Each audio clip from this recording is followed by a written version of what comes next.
Olá! Hoje a Personal Organizer Londrina tem o prazer de conversar com a psicóloga e mestre Tharita Neda.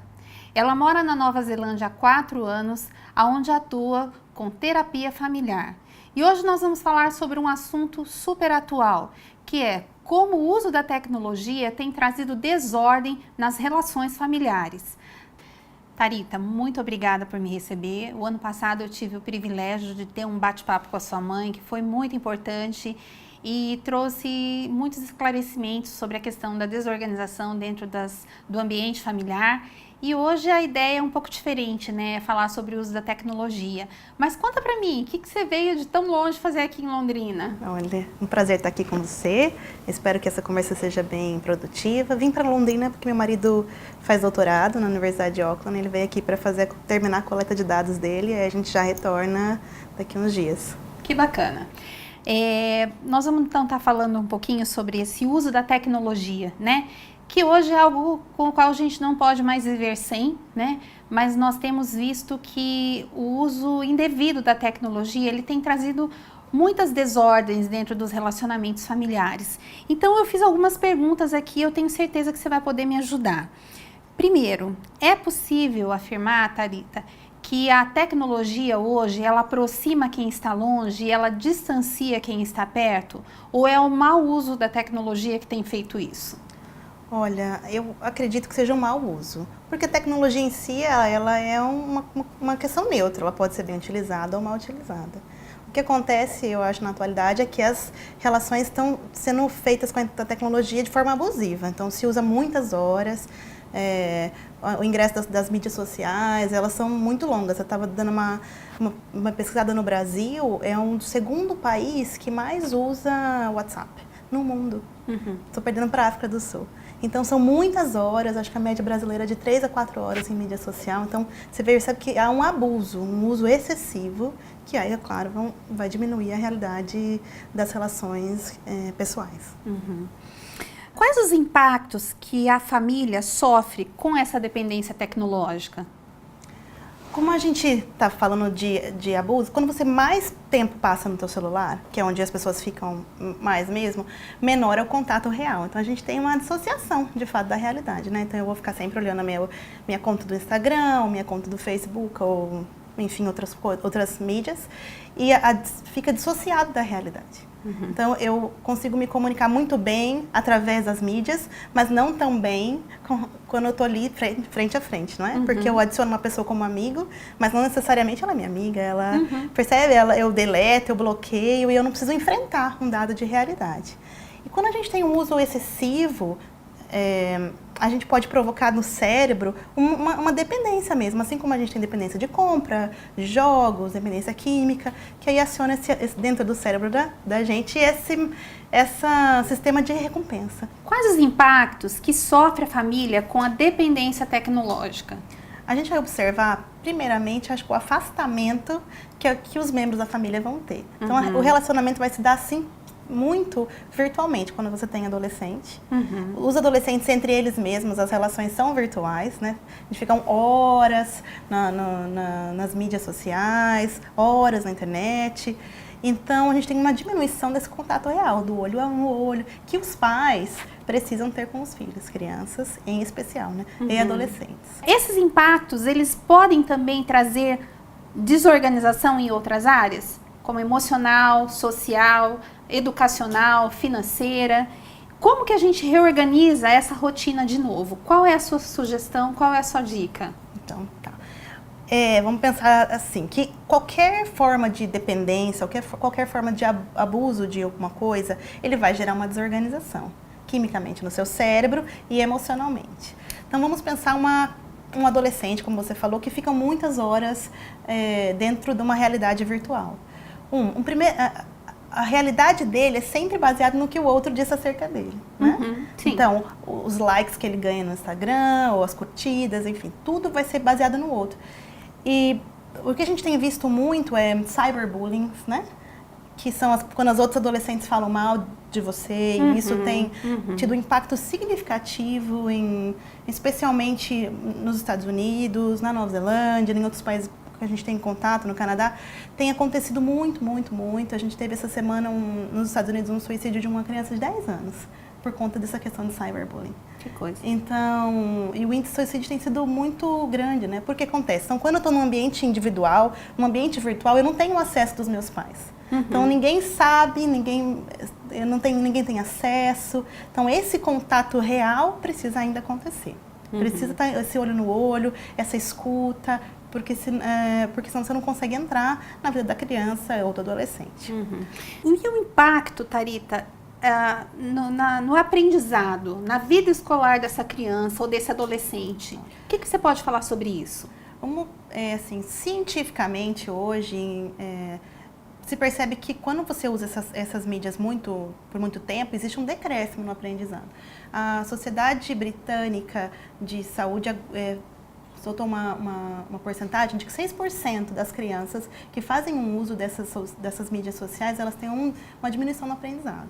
Então, não é tão alto, mas percebe que você vai entrando a criança no mundo adulto, ela fica muito estimulada, então como é que ela vai conseguir aprender numa sala de aula, talvez convencional, difícil. Então existe uma diminuição no rendimento escolar, uma hiperestimulação do cérebro, então você precisa diminuir esse tipo de estímulo, especialmente com crianças. Então crianças de 5, 6 anos, né, elas não precisariam.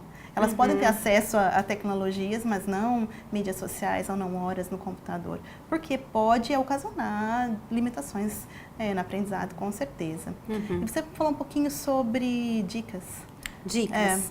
Como reorganizar essa rotina? Quais são as suas dicas? Eu acho que uma coisa importante, falando de crianças, de educação e de adolescentes, a gente precisa falar de limites. Então, os pais precisam colocar um limite no uso da internet. Por exemplo, depois de determinado horário, nós não vamos mexer no celular na nossa casa. Depois das 10, todo mundo vai desligar o telefone. Eu posso mexer isso só na sexta-feira. Não sei, estou dando exemplos que são de cada família.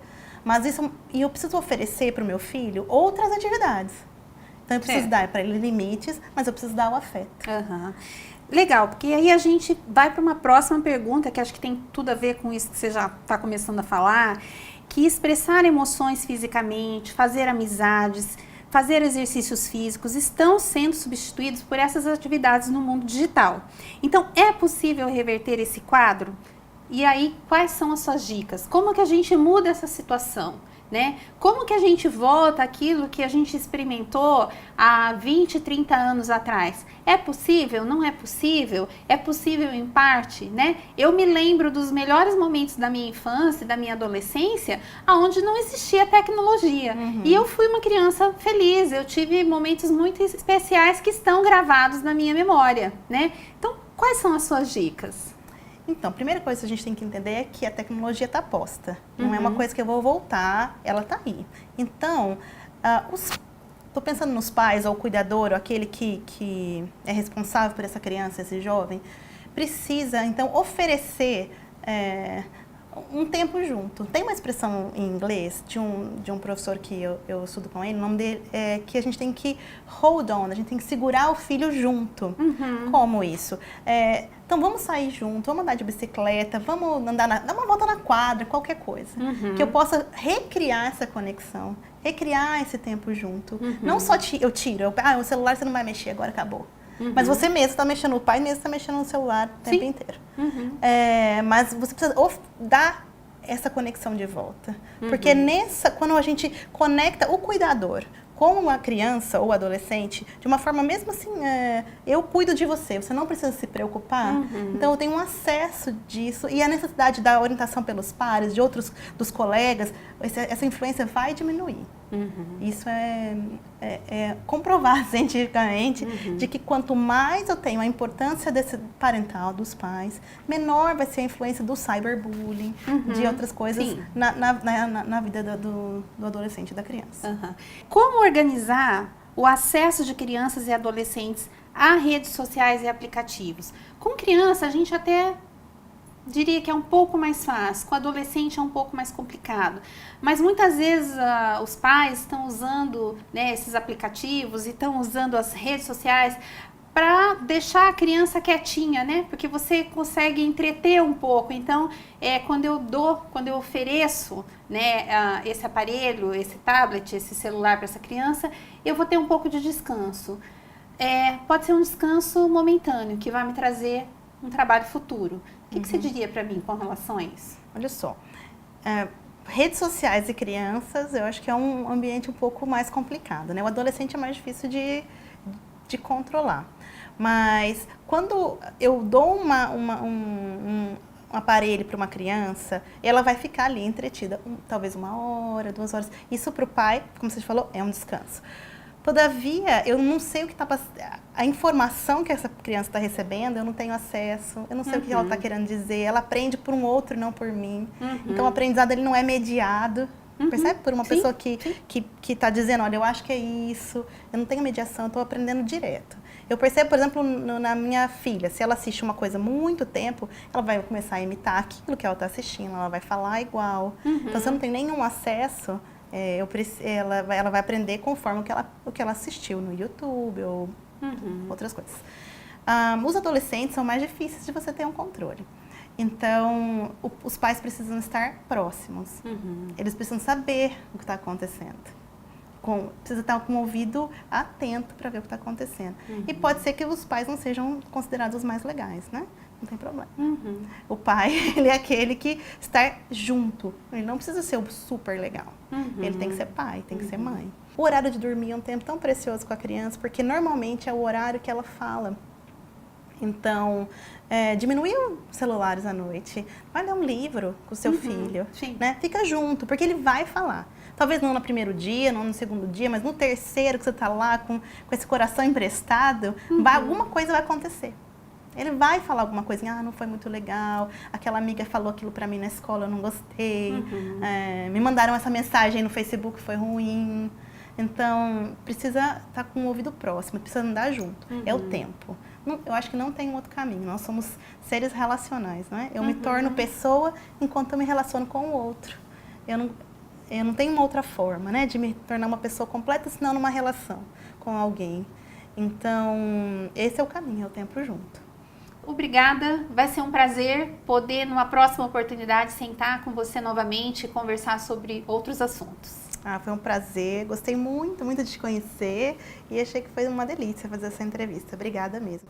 Muito obrigada, eu que agradeço. Eu espero que vocês tenham gostado e que possa ser muito proveitoso nessa reconstrução e nesse resgate do uso correto, do uso sábio e comedido da tecnologia dentro da casa de vocês. A gente se vê numa próxima oportunidade com um tema novo. Obrigada e até mais.